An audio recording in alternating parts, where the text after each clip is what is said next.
Hey everyone, welcome to Vet Visit. I'm Hansika Singh and this is the part 2 of my video at the National Zoological Park. In case you haven't watched the part 1, make sure you check that out. I hope you enjoyed this one too.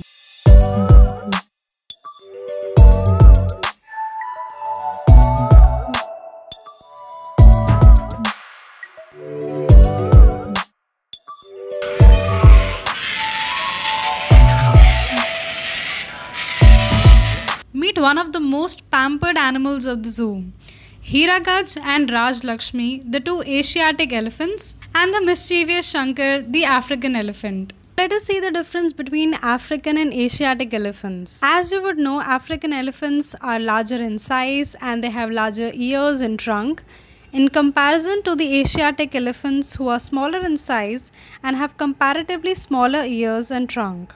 Both male and females may have tusks in African elephants. Tusks are present only in male Asiatic elephants. However, not all male Asiatic, neither all African elephants necessarily develop tusks. African elephants have elongated and narrow face with flat forehead. Asiatic elephants have twin domed forehead. The highest point for Asiatic elephant is at the middle of their back, while for the African elephant it is at the shoulder. The Asiatic elephant has only one finger-like process at the end of its trunk, which they compensate by holding objects against the underside of their trunk. On the other hand, two distinct finger-like processes are present at the end of an African elephant's trunk, which they use to pick and manipulate objects.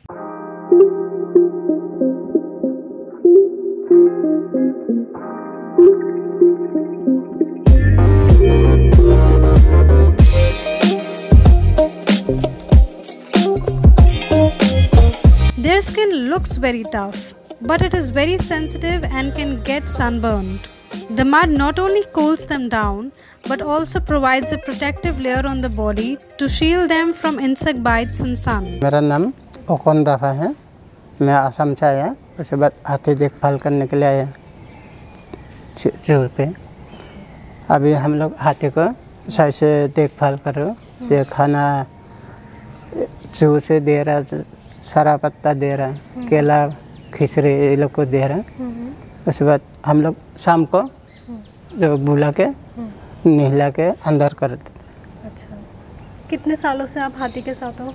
मैंने तो पहले पापा के साथ जो 15 साल से काम किया गांव पे। अच्छा। उसके बाद यहाँ आया जू पे, अभी 5 साल हो गया। अच्छा, आप जो जैसे काम करते हो तो ये आप अपनी ड्यूटी समझ के करते हो या इनको अपने बच्चों जैसा समझ के करते हो? हम लोग तो जैसा खुद बच्चा जैसे समझते, एक दिन नहीं आने से भी हाथी को कौन कैसे देखभाल कर रहा है ऐसे लगते थे।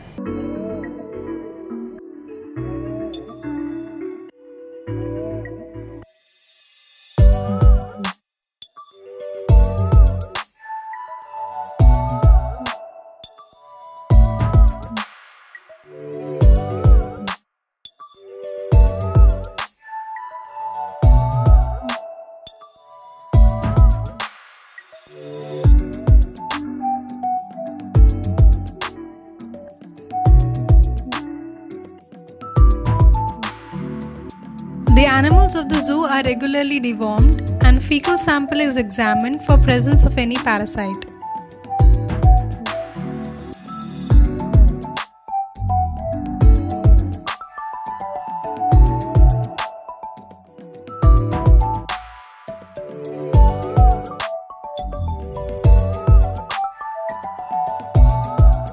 सर, मेंटेनेंस सेक्शन में डे टू डे रूटीन में क्या क्या काम होता है, क्या क्या एक्टिविटीज होती रहती है? डे टू डे रूटीन में ये होता है कि ये एनिमल्स हैं, ये वाइल्ड हैं, ये कुछ ना कुछ तोड़फोड़ करते रहते हैं। जैसे लॉयन है, टाइगर है, एलिफेंट है, ये अपने केज के दरवाजे तोड़ते हैं रोज। बीच में जो पार्टीशंस होता है, स्लाइडिंग्स होता है, उसको डैमेज करते रहते हैं। लॉक्स को ही खराब करते रहते हैं। तो नेचुरल रोज हमें वेल्डिंग वगैरह पे वहां पर करवाना पड़ता है, जिससे कि वो बाहर उनका एस्केप रूट बंद करना होता है। इसके अलावा पंप्स होते हैं, बहुत सी मोटरों का पंप पानी निकालना होता है, खाली करना होता है। जैसे हिप्पो है, हिप्पो में तो चलो नेचुरल भी है, कई बार जो उसका आउटफ्लो है वो ब्लॉक हो जाता है। कई बार ब्लॉक हो गया, अब उससे पानी नहीं जाएगा, हमें साफ तो करना ही है, तो हम पंप लगा के उसको पंप आउट कर देते हैं। उसके बाद सैनिटरी वाले उसको साफ करते हैं, लाइन खोलते हैं और फिर उसमें फ्रेश वाटर भर देते हैं। बाकी जो है केज फर्नीचर है, केज फर्नीचर जो उनके इंटरटेनमेंट के लिए या उनके एक्सरसाइज के लिए एनिमल्स की, तो आपने देखा होगा ठोक रहा है ना, वो एक राउंड ड्रम बना रहा है, वो ड्रम लटकाया जाएगा, उसमें राशन डाला, भालू के लिए होगा, भालू उसमें से घुमा घुमा के खाएगा। और जैसे इनकी आपने राशन कार्ड देखा होगा, इतने दिन में ये राशन ले जाते हैं छोटे छोटे कार्ड में, ये आए दिन टूटती रहती हैं, ये डैमेज होती हैं, उनकी रिपेयर होती है, सर्विसिंग होती है यहाँ पर हमारे यहाँ।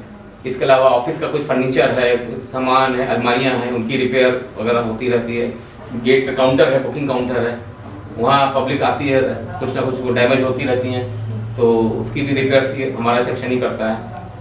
फिर दूसरे जो बाहर की सीसी एजेंसी है, उनको बताना होता है कि भाई आप वहाँ पर ये काम कर दीजिए, वहाँ इसको कर दीजिए। ये जैसे केज है, ट्रांसपोर्ट केज है, इनको बनाना, इनको मेंटेन करना, ये काम है। ये साइनेजेस हैं, डिफरेंट टाइप ऑफ साइनेजेस, इनकी रिपेयर, इनकी अपकीप। काफी ज्यादा इम्पोर्टेंट रोल प्ले करता है ये वाला सेक्शन, ताकि जो विजिटर्स आ रहे हैं उनकी भी सेफ्टी बनी रहे। Thank you so much sir. Hippopotamus. Weighing up to 8,000 pounds, the hippo is the heaviest land animal after elephant. The eyes and ears of a hippopotamus are on top of its head, so it can keep watch for enemies, mainly crocodiles, while lying low in the water. The giants are currently at risk from habitat loss. Their food includes short and soft grasses and fallen fruits.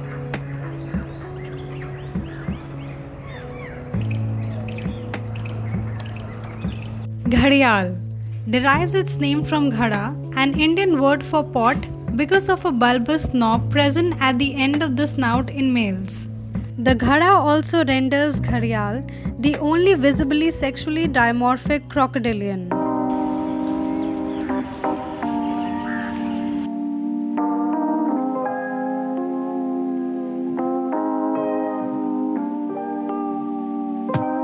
देखिए, आज की तारीख में zoo management की जो सबसे बड़ी चुनौती है वो ये है कि काफ़ी लोग ख़ासकर सोशल मीडिया में इस प्रकार के कमेंट्स करते हैं और क्रिटिसाइज़ करते हैं कि ज़ू नहीं होने चाहिए। आज के समय में ज़ू शायद रेलेवेंट नहीं है, ख़ासकर तब जब हम एनिमल वेलफेयर या एनिमल राइट्स की बात करते हैं। और ये जनरल परसेप्शन बनता है कि शायद ज़ू में जानवर को बंद करके रखते हैं या बाड़ों में रखते हैं और उनकी कद्र नहीं होती है और शायद वो अपना पर्पज़ पूरा नहीं करते हैं।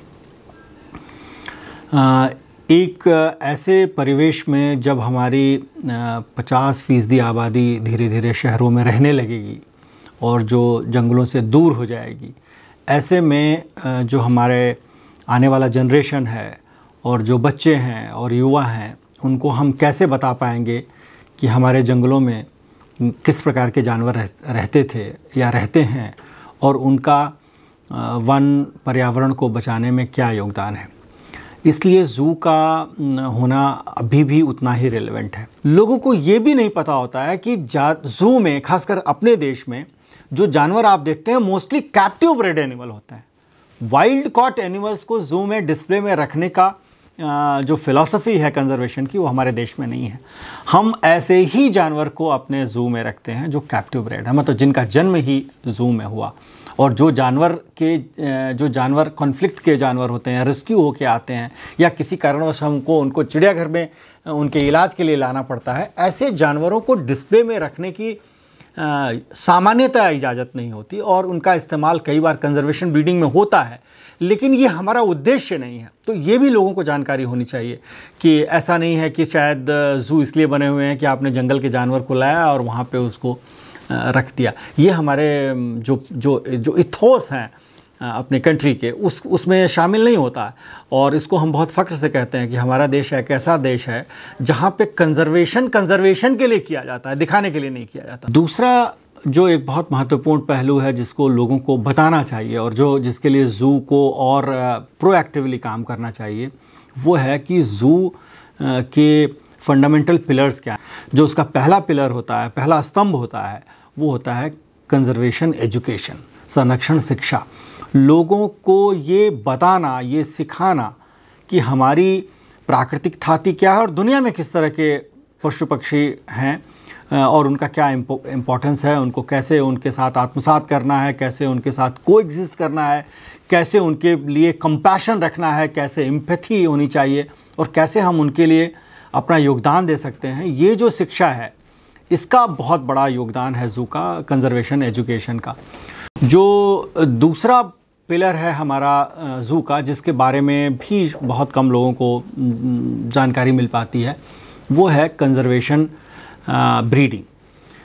जो ज़ू में कुछ विशेष पक्षियों को के ब्रीडिंग के लिए, उनके प्रजनन के लिए कार्यक्रम चलाए जाते हैं और ये नीतिगत विषय होता है। इसमें मैं एक बड़ा अच्छा एग्जाम्पल कोट करूँगा, वो है घड़ियाल का। घड़ियाल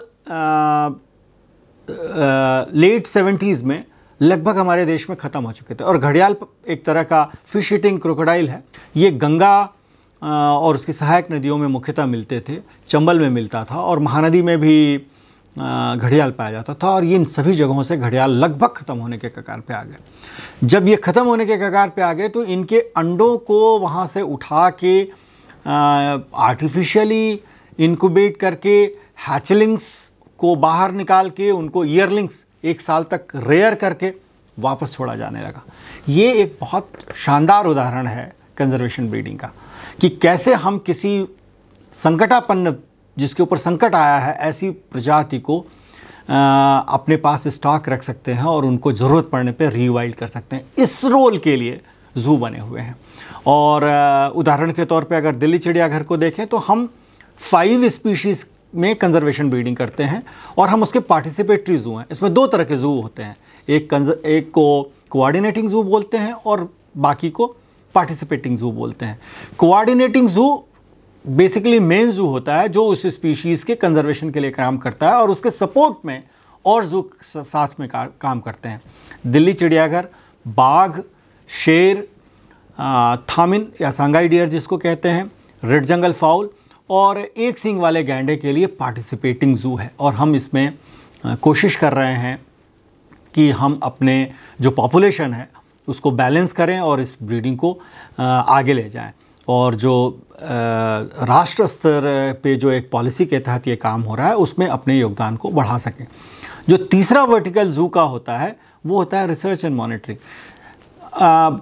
ज़्यादातर लोगों को, एक एग्जांपल दूंगा आपको, कि ज़्यादातर लोगों को लगता है कि बाघ एक बहुत खूंखार जानवर है और वो जैसे ही किसी को घायल करता है या मारता है तो आपको लगता है कि ये मैन ईटर हो गया, आप इमीडिएटली उसको मैन ईटर कह देते हैं। बाघ बहुत शालीन और बहुत ही सौम्य जानवर होता है, अपने आप में सब चीज़ों को जज्ब किए हुए रहने वाला जानवर। और मैं व्यक्तिगत रूप से उसको स्ट्राइप्ड मोंग कहता हूँ कि वो एक ऐसा जानवर है जिसको दुनिया से कोई मतलब नहीं होता और वो यूजुअली मॉक चार्ज करते हैं, आदमी को अवॉइड करते हैं और बहुत मितव्ययिता के साथ अपना भोजन जो है जंगल में करते हैं। ऐसे कैरिस्मेटिक शानदार जानवर की जो लाइफस्टाइल है या जो उसकी एनिमल इथोलॉजी है, इसके बारे में भी जो बहुत फंडामेंटल जानकारियां हैं, वो जो खासकर बंगाल टाइगर के बारे में जो आ सकी वो ज़ू से ही आई, जब सांखला साहब यहाँ पे डायरेक्टर होते थे और उन्होंने टाइगर पे एक बड़ी शानदार किताब लिखी। जानवरों के व्यवहार के अलावा उनके प्रजनन के बारे में, उनके खान पान के बारे में, उनके जेस्टेशन पीरियड के बारे में, उनके डिज़ीज़ के बारे में, डिज़ीज़ की प्रोग्नोसिस के बारे में, तमाम ऐसे पहलू हैं जो रिसर्च और मॉनिटरिंग विंग जो है हमको मुहैया कराता है, जिससे ये जानकारी फिर फील्ड में जाती है और फील्ड में उसका इस्तेमाल होता है। ये एक इसका तीसरा वर्टिकल है। और चौथा वर्टिकल जो है वो रिक्रिएशन का है कि ज़ू आनंद देने वाली जगह भी हो सकती है, खासकर बच्चों के लिए वो पिकनिक स्पॉट बन जाता है, लोग आते हैं, खाना खाते हैं, घूमते हैं। लेकिन अगर ये समझा जाए कि ज़ू रिक्रिएशन के लिए फर्स्ट उसका पिलर है, तो मेरे ख्याल से लगता है कि ज़ू को समझने में थोड़ी सी कहीं हमारे समाज में ये चूक हो रही है। तो इस चीज़ को ये समझना होगा कि ज़ू आने का मतलब हमें एजुकेशन पर्पस के लिए आना है, हमें ये देखने के लिए आना है कि संरक्षण के प्रयास देश में कैसे चल रहे हैं। पर्सनली मेरा मानना है कि बहुत अंडर एस्टिमेटेड असाइनमेंट माना जाता है और लोग समझते हैं कि शायद ज़ू मैनेजमेंट बहुत आसान काम होगा, बट मेरे विचार से ये एक बहुत ही चैलेंजिंग काम है और बहुत इंटेंसिव है, इसमें बहुत समय लगता है और इसमें बहुत एम्पैथी, बहुत कंपैशन, बहुत वार्मथ, बहुत केयर की ज़रूरत होती है। और हम अपने जानवरों को वैसे ही ट्रीट करते हैं जैसे हम अपने दूसरे फैमिली मेम्बर्स को करते हैं। और हम उनके लिए फ़ीस्ट ऑर्गेनाइज़ करते हैं, उनसे बात करते हैं, उनके लिए कोई स्पेशल डिश अगर उनको पसंद होती है उसको देने की कोशिश करते हैं और उनको खुश रखने की कोशिश करते हैं। So at last I would just like to say the next time whenever you come to a zoo, rather than considering it as a recreational visit, it should be an educational visit, and only then it would be fruitful for you. So that's it for this video. If you liked it, then please give it a thumbs up. If you haven't subscribed to Vet Visit, then yes, please do.